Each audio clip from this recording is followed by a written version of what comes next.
सोहेल खान से जुड़ी वीडियोस हासिल करने के लिए हमारे ऑफिशियल यूट्यूब चैनल को सब्सक्राइब करिए और साथ ही मौजूदा घंटी के निशान पर भी क्लिक करिए। बिस्मिल्लाहिर्रहमानिर्रहीम रब्बिश्रह ली सदरी वयस्सिर ली अमरी वहलुल उक़दतम मिन लिसानी यफ़क़हू क़ौली। अस्सलामु अलैकुम वरहमतुल्लाहि वबरकातुहू। तमाम देखने और सुनने वालों को सलाम। डॉक्टर जाकिर नाइक का वाक़या तो आप सबको याद होगा, जो हमारा BND गोदी मीडिया एक वक्त उछाल रहा था। बांग्लादेश की राजधानी ढाका में जब अटैक हुआ था कुछ दहशतगर्दों की तरफ से, तो उन दहशतगर्दों में से एक दहशतगर्द डॉक्टर जाकिर नाइक को फॉलो करता था या उनका फ़ैन था। अगर वो जाकिर नाइक का फ़ैन था तो इसमें जाकिर नाइक की क्या गलती है? जाकिर नाइक कैसे दहशतगर्द हो गए? मिसाल के तौर पे मोदी जी को, ट्रंप को और किंग सलमान को, ब्रूस ली को, माइकल जैक्सन को पूरी दुनिया में लोग जानते हैं। इसी तरह डॉक्टर जाकिर नाइक को पूरी दुनिया में लोग जानते हैं। उनकी स्पीचेस को 150 से भी ज़्यादा देशों में वहाँ की मुकामी ज़बान में उसका तर्जुमा करके लोग सुनते हैं। तो इस तरह डॉक्टर जाकिर नाइक एक बहुत ही बड़ी पर्सनैलिटी है। वो दहशतगर्द अगर जाकिर नाइक को जानता था तो इसमें कोई हैरानी वाली बात नहीं है। जाकिर नाइक हमेशा अपनी स्पीचेस में कहते हैं कि एक मासूम इंसान का कत्ल करना पूरी इंसानियत का कत्ल करने के बराबर है। एक मासूम इंसान की जान बचाना पूरी इंसानियत का जान बचाने के बराबर है। जाकिर नाइक हिंदुस्तान में पिछले 27 साल से इस्लामिक स्पीचेस दे रहे हैं। 2000 से भी ज़्यादा जाकिर नाइक के इस्लामिक स्पीचेस मौजूद है इंटरनेट पर आज भी। पूरी दुनिया में जाकिर नाइक घूम कर, वहाँ के देशों में जाकर अंग्रेज़ी में जाकिर नाइक स्पीचेस देते हैं। और किंग सलमान ने सऊदी अरब की तरफ से अवार्ड उनको मिला है, मलेशिया ने उनको अवार्ड दिया है, बाकी देशों ने उनको अवार्ड दिया है डॉक्टर जाकिर नाइक को। और जाकिर नाइक पर कोई ऐसा एलिगेशन नहीं है, कोई ऐसा इल्ज़ाम नहीं है जो दहशतगर्द होने का साबित करता है। हिंदुस्तान में हमारे पास जो BND गोदी मीडिया है वो जाकिर नाइक को लगातार 2016 से ट्रायल कर रहा है, जाकिर नाइक के ऊपर प्रोपेगेंडा कर रहा है और जाकिर नाइक के जो फॉलोअर्स हैं उनको भटकाने की कोशिश कर रहा है, उनके दिलों में जहर डाल रहा है जाकिर नाइक के ख़िलाफ़। जाकिर नाइक को लेकर इंटरपोल में हमारे देश की तरफ से 3 बार रेड कॉर्नर नोटिस अप्लाई किया गया और उन 3 बार भी इंटरपोल ने ये कहकर रिजेक्ट कर दिया कि जाकिर नाइक को इंडिया के हवाले करने के लिए ये जो सबूत इंडियन गवर्नमेंट की तरफ से पेश किए गए हैं ये नाकाफ़ी है, ये काफ़ी नहीं है जाकिर नाइक को इंडिया के हवाले करने के लिए। और जाकिर नाइक को जितना भी डेटा इंटरपोल के पास था वो सारा डिलीट कर दिया गया है। अब जाकिर नाइक को लेकर फिर से हमारे देश का जो BND गोदी मीडिया है वो फिर से ट्रायल कर रहा है, प्रोपेगेंडा कर रहा है। जाकिर नाइक ने कहा कि जो भी हिंदू हिंदुस्तान में रहकर इस्लाम के ख़िलाफ़ कोई भड़कावी बयान देते हैं, कोई भड़कावी कमेंट करते हैं, और जब वो मुसलमान देशों में जाते हैं तो वहाँ के देशों को चाहिए कि एक ऐसा क़ानून बनाए कि उनको वहाँ पर गिरफ़्तार करने का, इस तरह अपना एक ओपिनियन दे रहे हैं, अपनी तरफ से एक राय दे रहे हैं जाकिर नाइक। तो हमारा जो गोदी मीडिया है वो फिर से जाकिर नाइक को आतंकी, आतंक का, बगदादी, ये वो अजीब किस्म के शब्द उनके ख़िलाफ़ इस्तेमाल कर रहा है।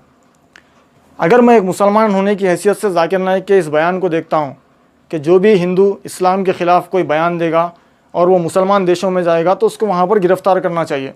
एक मुसलमान की हैसियत से मैं जाकिर नाइक के इस बयान को देखता हूँ तो मुझे जाकिर नाइक का बयान बिल्कुल सही दिखेगा, क्योंकि मैं ख़ुद एक मुसलमान हूँ और मैं कभी भी नहीं चाहूँगा कि कोई मेरे मज़हब के ख़िलाफ़ बोले। इसी तरीके से अगर कोई हिंदू है तो हिंदू भी कभी भी नहीं चाहेगा कि कोई उसके मज़हब के ख़िलाफ़ बोले।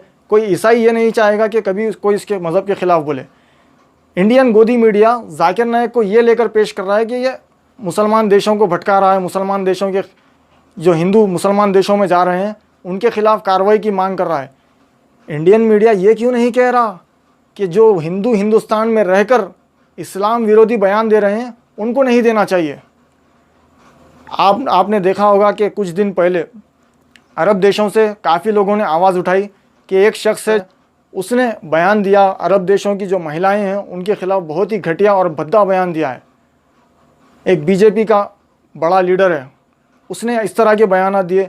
और जो हिंदू महासभा की तरफ से काफ़ी सारे बयान जारी किए जाते हैं और कुछ हिंदू इंतहा पसंद जो है उनकी तरफ से ऐसे बयान दिए जाते हैं कि हम उसकी मजम्मत ही कर सकते हैं सिर्फ, क्योंकि उसके ख़िलाफ़ कोई कार्रवाई तो होती नहीं हमारे देश में। ये बयान आप देखिए, ये video. 2021 is the last date for Christian and Islam is this country, हमने तय किया है। 31 दिसंबर 2021 से पहले हम भारत में इस्लाम और ईसाईयत को ख़त्म करेंगे। ये हमारा संकल्प है, ये मेरा संकल्प है मेरे साथियों का इसमें यह कह रहा है कि 2021 तक इस्लाम और ईसाईयत का मैं ख़ात्मा कर दूंगा।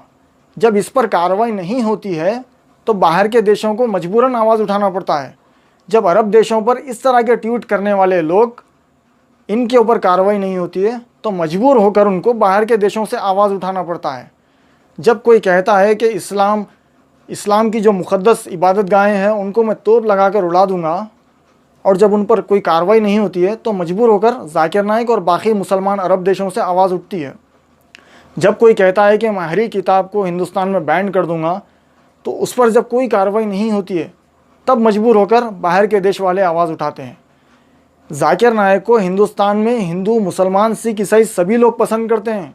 सिर्फ कुछ लोग हैं जो जाकिर नाइक को पसंद नहीं करते और जाकिर नाइक उनको पसंद नहीं करते, जो भेदभाव करते हैं, हिंदू मुसलमान में इंतहा परस्ती का काम करते हैं। ऐसे लोगों को जाकिर नाइक भी पसंद नहीं करते, जाकिर नाइक को ये लोग पसंद नहीं करते। जाकिर नाइक कहते हैं कि सबको साथ में मिलकर रहना चाहिए, मज़हब नहीं सिखाता आपस में पैर रखना, हिंदी है हम, वतन है हिंदुस्तान हमारा। जाकिर नाइक की कई स्पीचेस में मौजूद है ये चीज़। और जाकिर नाइक कहते हैं कि सबका मालिक, सबका ईश्वर अल्लाह एक है। वो अपनी अपनी मज़हब की धार्मिक किताबों से हवाला देते हुए कहते हैं, खुल हु अल्लाहु अहद, कह दो कि अल्लाह एक है। इकरम ब्राह्मम द्युते नास्ते नहना नास्ते किंजन, भगवान एक ही है, दूसरा नहीं है, ज़रा भी नहीं है। ये जाकिर नाइक की तालीम है। जाकिर नाइक सबको साथ में लेकर चलने की, सबको जोड़ने की बात करते हैं। तो कुछ लोगों को इससे परेशानी है, उनकी दुकानों का जो शटर है वो बंद हो रहा है, तो वो लोग इस तरह की हरकतें कर रहे हैं। तो मैं सबसे कहना चाहता हूँ, जो भी हमारे देश के जो अमन पसंद हिंदू भाई है, जो अमन पसंद सियासतदान है, जो अमन पसंद मीडिया है, जो हक़ का साथ देने वाले लोग हैं, तो मैं सबसे गुजारिश करता हूँ कि हक़ का साथ दीजिए। जहाँ पर ईमानदारी रहेगी, जहाँ पे इंसाफ रहेगा, वहाँ पर अमन क़ायम रहेगा। जहाँ पर इंसाफ नहीं रहेगा वहाँ पर एड़ी चोटी का ज़ोर लगा लो, इंसाफ, अमन, सुकून, सलामती, शांति नहीं आ सकती। अमन चाहते हैं, इंसाफ लागू करना पड़ेगा। बस इतना ही कहना चाहता हूँ। अगर आपको मेरी ये वीडियो पसंद आती है तो इस वीडियो को शेयर करने के साथ साथ मेरे इस YouTube चैनल को सब्सक्राइब करके आप लोग मेरे साथ में जुड़ जाइए। मैं वीडियोस उन लोगों के ख़िलाफ़ बनाता हूँ जो मज़हब और देश के ख़िलाफ़ बात करते हैं।